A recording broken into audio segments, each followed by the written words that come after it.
Salut à tous et bienvenue dans l'épisode numéro 4 de ce podcast. J'espère que vous avez apprécié l'échange que j'ai eu la semaine dernière avec Louis.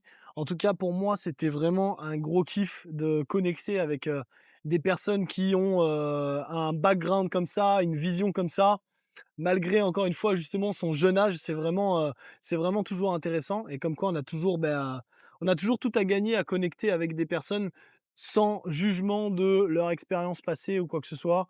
Parce que, bah, voilà, on grandit en échangeant les uns avec les autres. Et voilà, on peut toujours tous se tirer vers le haut. Si vous avez apprécié là jusqu'à présent les épisodes, n'hésitez pas à lâcher un petit commentaire, un petit 5 étoiles sur Spotify, voilà quelque chose, à vous abonner, à lâcher un petit like.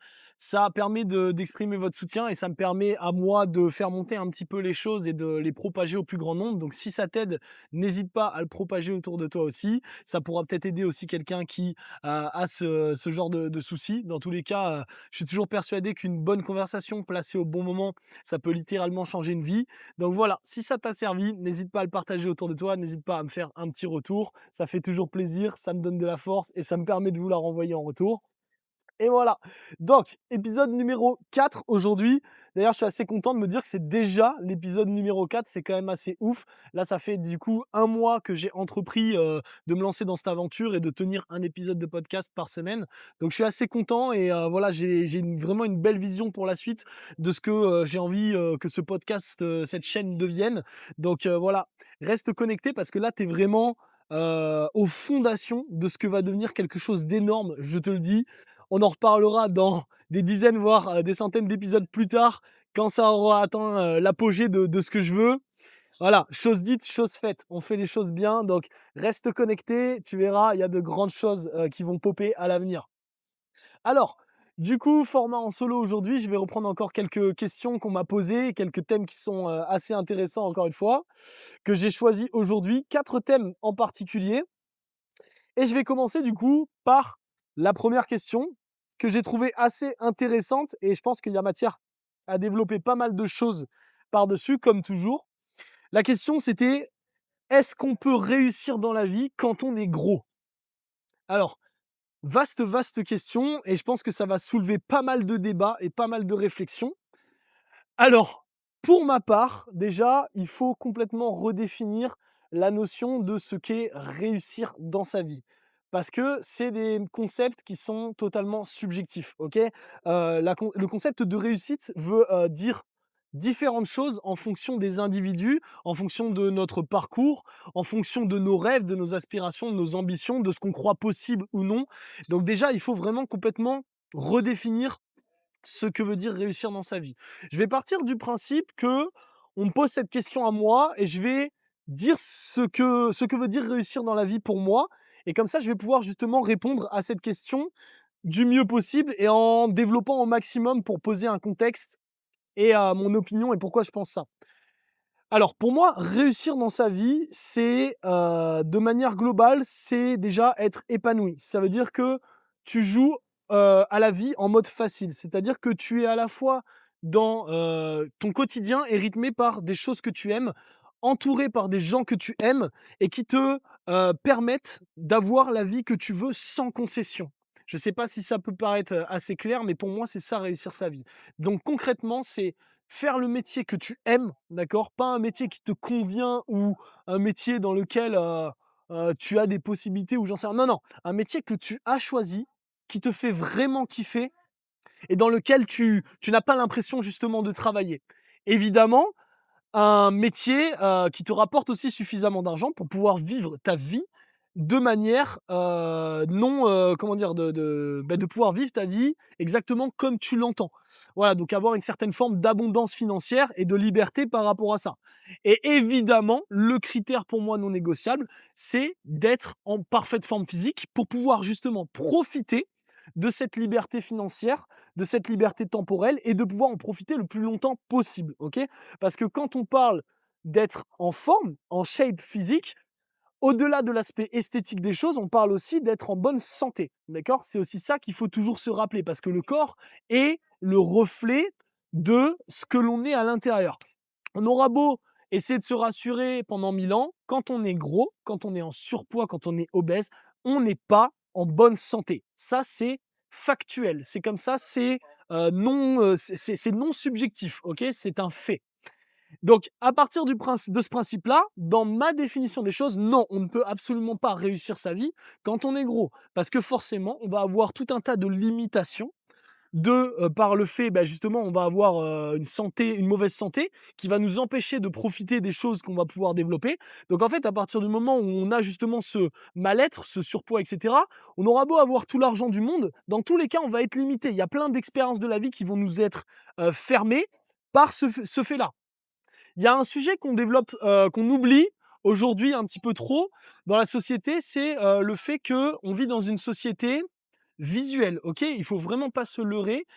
Le reflet que tu as détermine un petit peu aussi ta place dans la société. C'est pas pour rien qu'encore une fois, bah, les gens qui prennent soin d'eux, en général, vont le plus loin possible dans la vie. Parce que voilà, encore une fois, c'est humain, d'accord? On est attiré par ce qui est beau, les portes s'ouvrent plus facilement quand tu présentes bien, parce que aussi quand tu présentes bien, bah, tu as confiance en toi.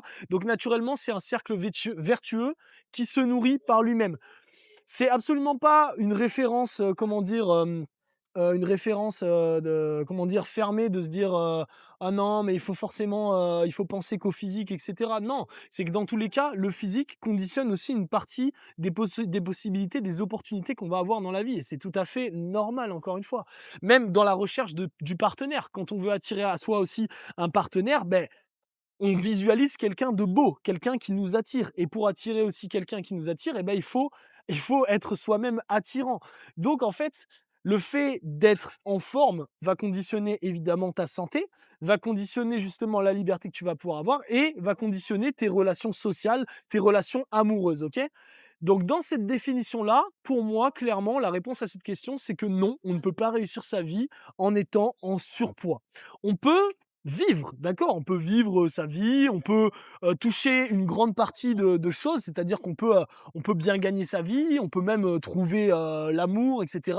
Mais dans tous les cas, on va forcément être limité à un moment donné sur un de ces spectres. Et dans tous les cas, on va aussi vivre une forme de mal-être. Parce que je ne connais absolument aucune personne saine d'esprit qui est parfaitement honnête avec elle-même, qui se sent bien dans un corps en surpoids ou qui se sent bien obèse. Ça n'existe pas, ça n'existe pas.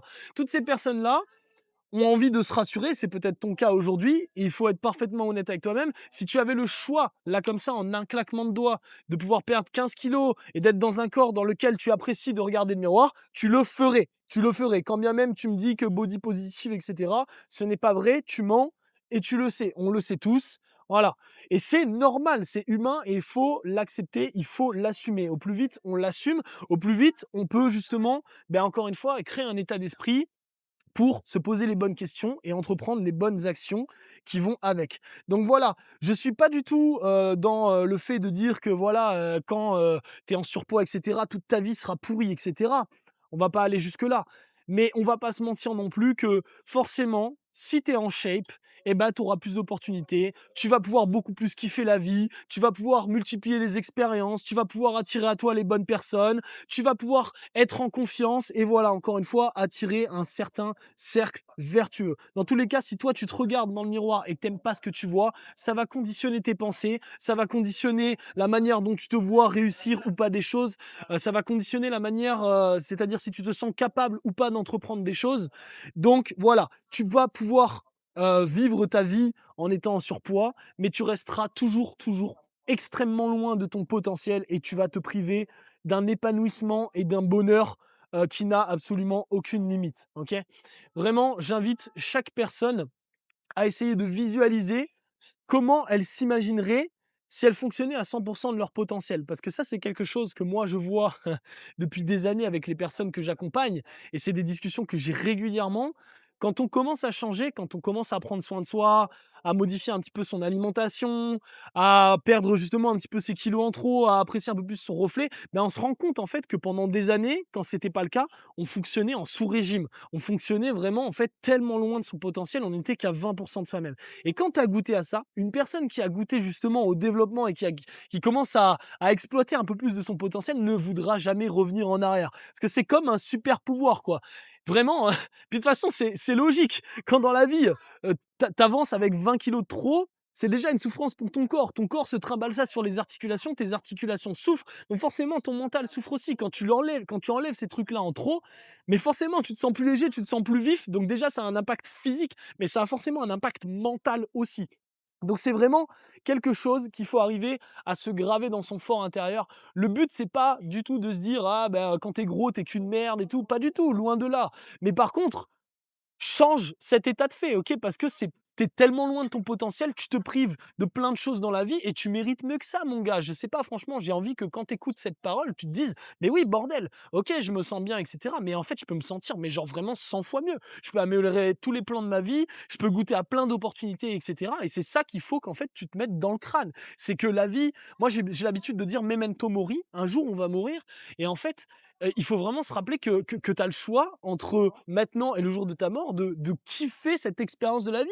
On sait pas, peut-être ça c'est vraiment c'est un cadeau précieux aujourd'hui d'être vivant, et en fait, tu mérites de pouvoir exploiter ça, mais à 100, de pas juste, voilà, encore une fois, être juste bien, de juste te contenter des choses. Non, tu mérites de pouvoir sauter au plafond et kiffer ta life, et ça, bien évidemment, pour en revenir à la question, ça demande d'être en shape physique, d'être libre de son corps, libre de ses mouvements, de pas être épuisé quand tu montes des escaliers, de, si tu as des enfants, de pouvoir jouer avec, de pouvoir courir après eux, de les voir grandir le plus longtemps possible en étant toi-même en bonne santé, de pas finir alité sur un lit d'hôpital tes dernières années.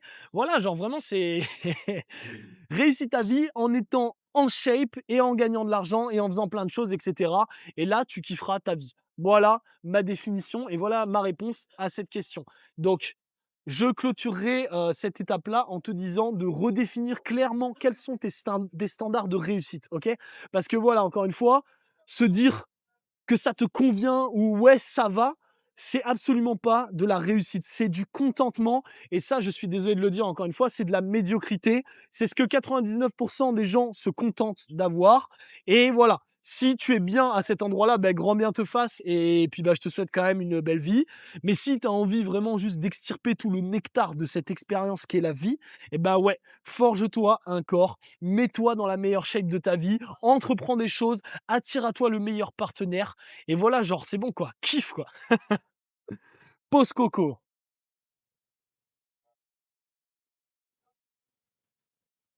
Ah, OK, donc deuxième question, est-il possible de maigrir quand on a un métabolisme lent? Alors, je vais essayer de pas passer 100 ans sur cette question parce que c'est quelque chose de très, très, très simple à comprendre. On n'a pas un métabolisme lent, enfin, c'est pas quelque chose de fatal, d'accord? Ton métabolisme, il est le reflet de tes actions, de tes décisions, de tes habitudes au quotidien. Quelqu'un qui a un métabolisme lent, c'est quelqu'un qui bouge très peu, c'est quelqu'un qui mange mal, c'est quelqu'un qui a sûrement tout un tas de dérèglements hormonaux, qui a un mauvais sommeil, etc. D'accord? C'est ça qui fait que ton métabolisme tourne au ralenti et va avoir tendance en fait à stocker du gras, etc., etc., à dépenser très peu d'énergie. Parce que voilà, ton corps est tout simplement au ralenti. Ok? Donc le métabolisme, c'est tout simplement quelque chose qui, comme quasiment tout dans la vie et dans l'univers, se développe, se travaille et peut changer. Ok? Donc, le fait d'avoir un métabolisme lent aujourd'hui doit juste te mettre la puce à l'oreille de se dire: «OK, je dois changer cet état de fait pour pouvoir entreprendre justement le fait de maigrir», et ça, c'est encore une fois très simple. Il va falloir que tu te mettes à bouger plus, que tu augmentes ton mouvement au quotidien. Donc avant même de parler d'activité physique pure et dure, que ce soit de la musculation, tout ce que tu veux, déjà essaye de passer moins de temps assis. Essaye de cumuler plus de pas dans la journée. Essaye de prendre les escaliers au lieu de prendre l'ascenseur. Essaye de, quand tu vas faire tes courses, de pas prendre de caddie, de te garer loin de l'entrée du supermarché et de porter tes courses. Essaye de, quand tu passes des appels téléphoniques, de marcher en même temps. Essaye de t'acheter un tapis de marche pour ton bureau si tu as un travail sédentaire, ou même pour la maison si tu restes. Voilà. Essaye de changer régulièrement de position quand tu es assis sur ton canapé, etc.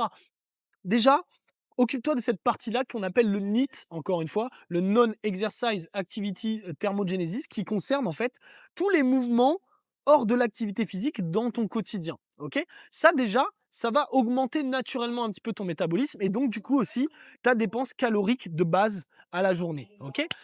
Par-dessus ça, quand tu auras repris un petit peu plus de mouvement, tu pourras te dire: «OK, bah, vas-y, je vais rajouter une pratique, d'activité physique dans mon quotidien». Pourquoi de la musculation en salle de sport ou, du travail au poids du corps à la maison ou alors pourquoi pas un petit peu de footing, d'aérobie, de la randonnée, pourquoi pas même un sport, faire du foot, de l'escalade, du crossfit et j'en passe et cetera, OK? Tout ça, ça va venir justement se rajouter à ta dépense et faire que petit à petit ton corps, va passer en mode, je carbure, OK? Donc forcément, je brûle plus de calories. Ton métabolisme va s'accélérer naturellement comme ça, OK? Ce qui détermine aussi, le nombre de calories que tu vas brûler à la journée, c'est ta masse musculaire. Donc d'où l'importance, comme je le disais, d'avoir une pratique où tu vas développer justement cette masse musculaire. Parce que la masse musculaire va naturellement faire, brûler plus de gras au repos. Donc c'est important d'avoir quelque chose qui développe ça. Pour développer la masse musculaire, il faut cette activité physique, mais il faut aussi un apport suffisant en protéines. Ça, je le dis régulièrement. En général, toujours pareil, tu te fixes sur une base sur laquelle tu ne peux pas te tromper. Entre 1,8 et 2,5 g de protéines par kilo de poids de corps, ça va être largement suffisant, même très bien, pour nourrir ton muscle, construire du muscle et du coup, pareil, encore une fois, augmenter ton métabolisme, augmenter ta dépense calorique de base. Pareil au niveau du sommeil. Le sommeil conditionne le stockage du gras, le fait de brûler des calories. Donc on essaye de se fixer à avoir un sommeil couché à heure fixe, réveil à heure fixe minimum 7 à 8 heures de sommeil. Et voilà, tes hormones vont se réguler avec tout cet aspect-là, entre le fait que tu vas mieux dormir, que tu vas consommer plus de protéines, que tu vas bouger plus dans ton quotidien. Toutes ces choses-là vont faire que ton métabolisme va drastiquement changer du jour au lendemain. Et en fait, tu vas voir que là, tu vas te mettre à perdre du poids, tu vas te mettre à changer ta silhouette, tu vas te mettre à mieux dormir, tu vas te mettre en fait à rentrer dans un cercle vertueux qui va changer ton métabolisme et qui va changer tes résultats. Disclaimer, il existe de rares cas, et je dis bien de très rares cas, de pathologies, ok, de maladies, etc., qui peuvent faire que malgré tout ça, tu peux avoir du mal à perdre du poids. Mais ça représente un pourcentage extrêmement minime de la population. En général, c'est moins de 1%. Ok. Et dans ce cas-là, pour être sûr de ça et pas se cacher derrière des excuses, eh ben, il faut aller faire des examens médicaux poussés. Il faut aller voir un médecin, il faut aller faire des examens hormonaux, d'accord. Il faut passer toute une batterie de tests parce que beaucoup de gens aujourd'hui se cachent derrière l'excuse du métabolisme, l'excuse de l'ossature lourde, de la morphologie, etc. Tout ça, c'est du bullshit. Effectivement, on n'a pas tous les mêmes cartes au démarrage, mais on a tous cette même possibilité de changer, d'interagir sur notre physiologie et de changer, développer notre corps. Ok. Il y en a qui vont aller plus vite, il y en a qui vont aller plus lentement, mais dans tous les cas, on peut tous le faire. Ok. Donc avant de te cacher derrière des excuses de moi, le métabolisme, la morphologie, ceci, cela, va faire des examens, assure-toi que tu n'as pas de contre-indication particulière, que tu n'as pas de dérèglements hormonaux, de dérèglements au niveau de la thyroïde, etc. Si ce n'est pas ton cas, tout ce que je viens d'expliquer avant va faire que tu vas pouvoir atteindre tous les résultats que tu veux en termes de perte de poids, de construction musculaire, de santé, de tout ce que tu veux. Voilà pour la question du métabolisme. Pause coco.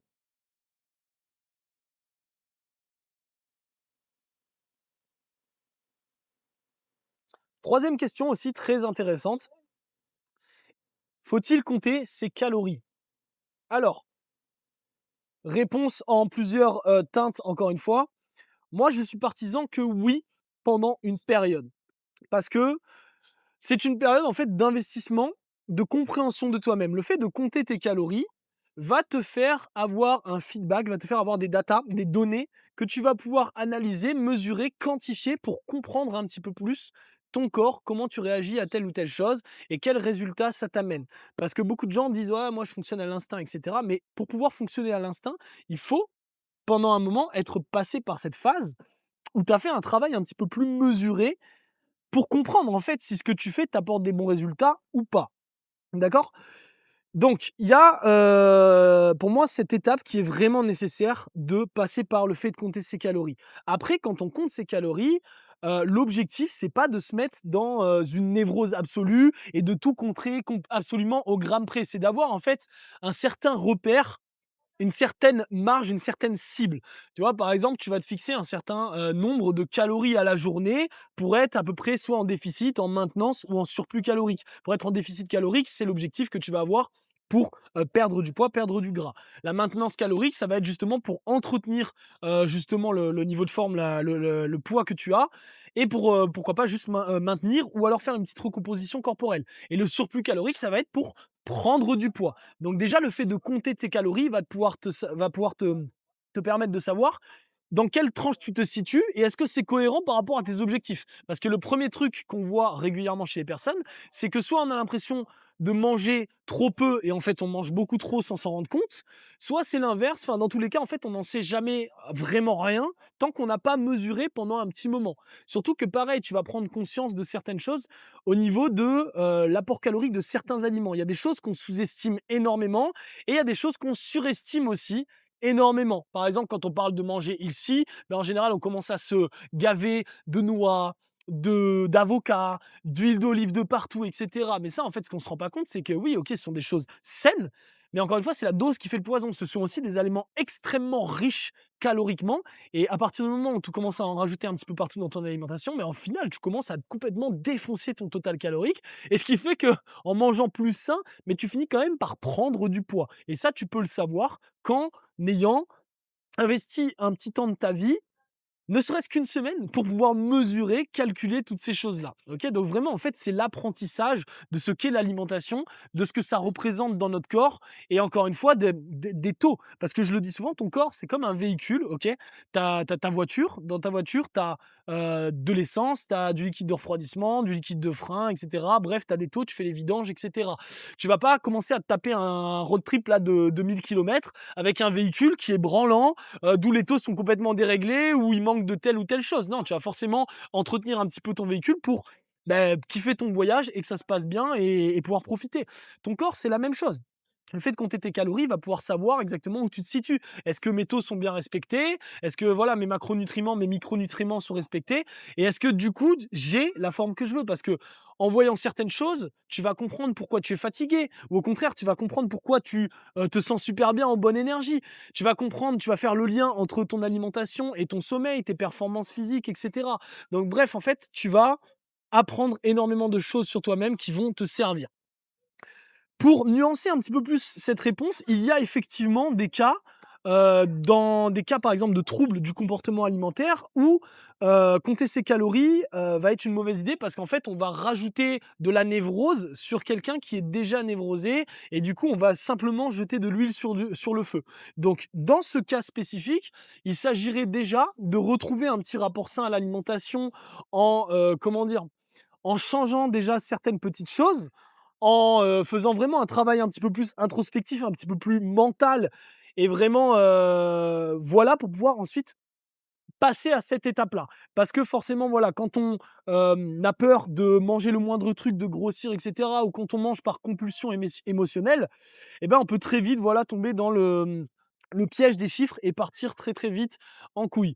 Moi, je pars du principe que si tu es bien accompagné, même si tu as, une alimentation dite émotionnelle et ben, le fait de compter tes calories et de pouvoir en discuter régulièrement avec quelqu'un qui va t'ajuster, qui va t'aider à comprendre, à te questionner sur pourquoi tu agis de telle manière et cetera, va va t'aider. Si tu fais ça tout seul dans ton coin, sans avoir vraiment d'indicatifs, d'ajustements et tout, oui, forcément, ça peut très rapidement être compliqué.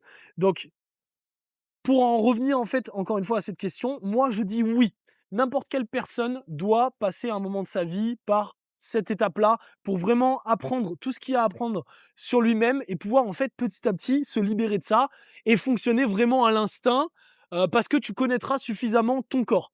Mais voilà, si tu es fragile et que tu as un rapport troublé à l'alimentation, fais-toi accompagner par quelqu'un qui va pouvoir t'assister dans cette tâche et qui va pouvoir justement te délester de cette charge mentale, qui va pouvoir t'aider à comprendre le pourquoi du comment, à traiter un petit peu les informations, à réajuster en permanence. Parce qu'encore une fois, voilà, il vaut mieux d'abord dégager cet aspect émotionnel de l'alimentation. Tant pis, quitte à prendre, perdre du poids et tout, on s'en fout. Mais vraiment retrouver ce rapport sain à l'alimentation et dans un deuxième temps, faire un travail vraiment méthodique sur la perte de poids ou sur la prise de muscle, plutôt que de fonctionner bêtement sur le fait de je vais me mettre en déficit calorique. si j'ai déjà un gros problème avec l'alimentation, tu vas faire que creuser encore plus ce problème-là et tu vas devoir, payer les pots cassés tôt ou tard. Donc voilà, reviens-en à toi. Demande-toi aujourd'hui quel type de rapport tu entretiens à l'alimentation. Demande-toi si tu es capable de te fixer une feuille de route par toi-même et de, comment dire, d'appliquer des conseils concrets par toi-même. Et sinon, fais-toi accompagner. Mais dans tous les cas, voilà, passe par cette étape où tu vas apprendre des choses sur ton corps. Pour moi, c'est vraiment primordial. Pause coco.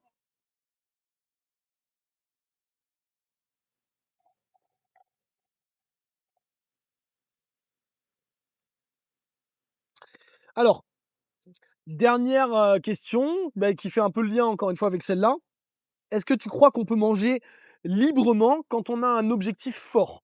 Cette question, pareil, elle porte un petit peu à confusion parce qu'il y a beaucoup de trucs qui sont sujets à interprétation. Encore une fois, qu'est-ce que veut dire manger librement et qu'est-ce qu'un objectif fort?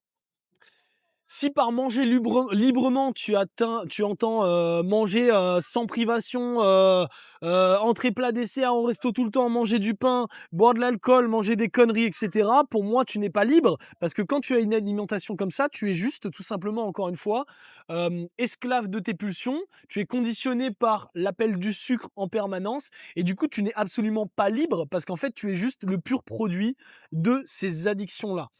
Manger librement, ça veut dire, encore une fois, connaître son corps, respecter ses besoins, lui donner ce dont il a besoin et pouvoir de temps en temps, inclure des petits plaisirs, des petits écarts contrôlés parce que encore une fois, tu as une maîtrise de ton corps, tu lui donnes ce dont il a besoin et les petits, vices, les petits écarts viennent s'intégrer naturellement et totalement sainement dans un processus qui est plus global. C'est un peu la loi, encore une fois, de Pareto, la loi du 80-20 ou du 90-10, peu importe. La loi du en fait, voilà, j'ai mon équilibre à long terme la plupart du temps et le reste du temps, de manière extrêmement consciente, je choisis de manger ce dessert, je choisis de boire ce verre d'alcool, je choisis de, manger du pain, je choisis de manger un sandwich et cetera. Parce que ça représente justement mon 20 ou mon 10. Ça, c'est manger pour moi librement. Parce qu'encore une fois, il y a cet aspect où, tu as le respect de ton corps, le côté plaisir, le côté social aussi. Un objectif fort, c'est pareil. Un objectif fort peut être plus ou moins intense selon les personnes. Pour une personne, perdre 5 kilos, ça peut être un objectif fort. Pour une autre personne, ça va être perdre 50 kilos. Bref, peu importe.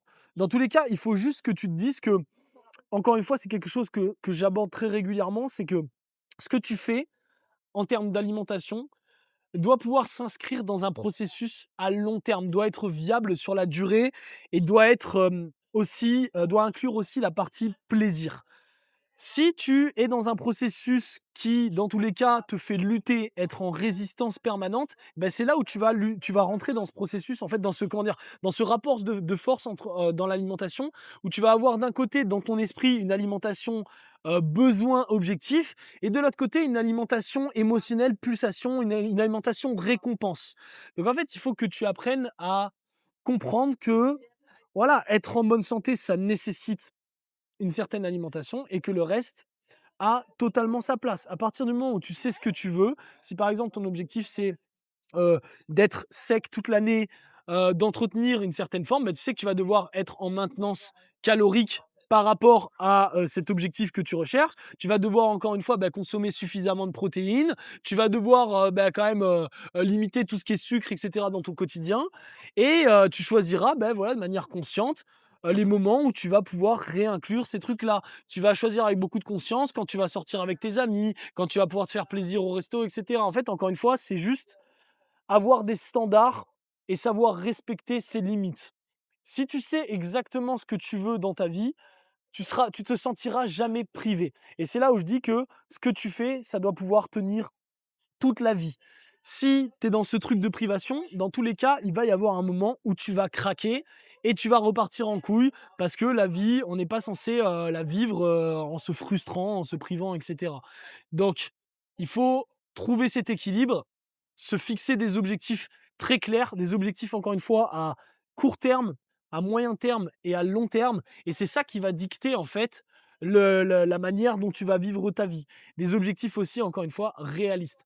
Mais reviens-en toujours à te poser la question: «Est-ce que ce que je fais là, je vais pouvoir le faire toute ma vie?» Sur des objectifs à court terme, c'est pas forcément très grave de temps en temps de se faire une petite privation ou de se faire des petits trucs. Par exemple, moi là, je me suis lancé un petit challenge d'un mois sans sucre. Mais ça me fait vraiment du bien parce que j'en ressentais le besoin. J'étais un petit peu dans une phase où, ah, blam, je me laissais un petit peu aller, je consommais un petit peu des conneries, des petits trucs, régulièrement et j'aimais pas ce que ça, faisait sur mon corps. Je prenais un petit peu de gras, puis même je me sentais un peu plus fatigué, voilà, petites inflammations et cetera. Donc sur un objectif à court terme, j'ai voulu, vas-y, faire un petit reset, enlever ça de mon corps, me remettre un petit peu plus strict et voilà. Je sais que derrière, je vais pouvoir les réintégrer encore une fois de manière, très diluée, avec beaucoup de conscience, mais j'aurais choisi consciemment de me faire une petite période un peu plus stricte parce que c'était cohérent avec mon objectif à court terme. Mais sur mon objectif à long terme, je me vois pas plus jamais consommer de sucre de toute ma vie. Donc, c'est resté dans une période cloisonnée de ma vie. Et je sais que derrière, je vais reprendre justement ce bon sens de juste pas me laisser emporter et pas rebouffer des conneries, des trucs tous les soirs ou des pâtisseries à chaque fois que je suis dans un resto ou dans un machin. Donc, le fait d'avoir des objectifs court terme, moyen terme, long terme va te permettre de garder un contrôle et de vraiment avoir une alimentation dite libre. Parce que reviens-en toujours à ça, j'ai beaucoup digressé, je suis beaucoup parti un peu dans tous les sens. Mais ce que je voulais dire, c'est que ne crois pas être libre quand tu manges des raclettes tous les jours, quand tu manges de la charcuterie tout le temps, quand tu bois de l'alcool tous les jours, du soda tous les jours. C'est pas ça être libre. Tu es juste encore une fois vraiment conditionné par l'addiction de ces choses. À chaque fois, tu ressens le besoin de manger ça. Tu le fais même un petit peu par automatisme. Et ça veut dire que juste tu es piloté automatiquement par, encore une fois, ces addictions, ces pulsions. Donc la liberté va complètement aux antipodes de ce mode de vie-là. La vraie liberté, c'est ce que te donne la discipline, la vraie liberté de faire des choix conscients et d'avoir des résultats que tu as choisi d'obtenir. Parce que tu vas pas me dire qu'encore une fois, tu es libre quand justement tu cèdes à toutes tes pulsions et que du coup, tu as un corps dégueulasse qui ne te correspond pas et dans lequel tu te dégoûtes en fait. Parce que non, si tu étais totalement libre, tu ferais des choix qui sont alignés avec ton corps, tu te sentirais bien et puis voilà. Donc, l'alimentation, c'est quelque chose de personnel par rapport à nos objectifs. Mais dans tous les cas, il y a des principes fondamentaux de base. On en revient à la métaphore que j'utilisais tout à l'heure, que ton corps est un véhicule, ton corps a des besoins physiologiques. Respecte ces besoins physiologiques en termes de macro et plus tard aussi, si tu peux pousser, de micronutriments. Et à partir de là, tu pourras t'octroyer vraiment des plaisirs de temps en temps parce qu'encore une fois, le job est fait toute l'année, le véhicule est OK. C'est voilà, tu vois, quand ton véhicule il est bien entretenu, bah, tu peux te taper un petit frein à main avec de temps en temps, tu peux accélérer un petit peu sur l'autoroute, tu peux piler sans que ton moteur il pète, et cetera. Ça a pas de problème, tu peux t'amuser, tu peux piloter un petit peu. Donc ton corps, vois-le de la même manière. Donne-lui ce dont il a besoin, fais en sorte qu'il soit bien entretenu, qu'il soit OK, que toi tu te sentes bien, confiant et que tu aies une bonne énergie.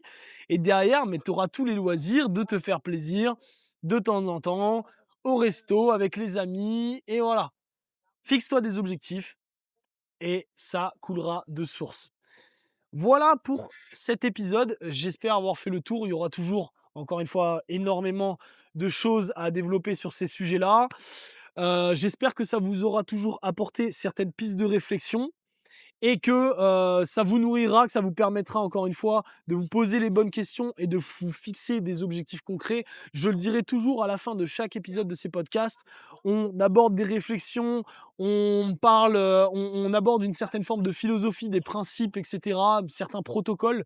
Mais ce qui est important, encore une fois, c'est de les intégrer à soi-même, d'en faire sa propre tambouille et juste de les appliquer avec volume et régularité dans son quotidien.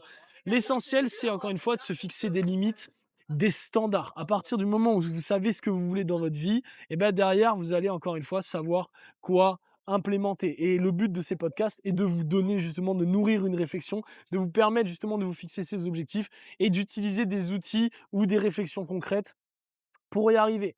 Voilà, j'espère que ça vous aura plu. N'hésitez pas encore une fois à vous abonner, que ce soit sur YouTube ou sur Spotify, à laisser un petit commentaire, un petit like, un petit 5 étoiles. Ça me soutient, ça me donne énormément de force, ça me pousse à continuer. Vos retours sont extrêmement précieux pour moi. N'hésitez pas à m'envoyer vos questions par message ou même là justement directement en commentaire. Et voilà, suivez-moi sur Instagram, je vous donnerai toujours plein de valeurs, plein de tips justement pour vous aider à vous transformer physiquement, à améliorer vos conditions de vie. Je resterai toujours dispo, ouvert à la conversation. Et pour toutes les personnes qui ont envie de pousser les choses beaucoup plus loin, qui ont envie de transformer leur corps, de reprendre le contrôle sur leur mental et de se bâtir et de concrétiser des objectifs, eh ben, vous pouvez compter sur moi. Je suis le boss du game là-dedans et je le dis avec assurance. Donc, si tu en as marre de galérer tout seul, viens en discuter avec moi. On va voir ce qu'on peut faire concrètement et on va avancer. Merci à tous pour votre présence. Je vous dis à la semaine prochaine pour le prochain épisode. Ciao, ciao.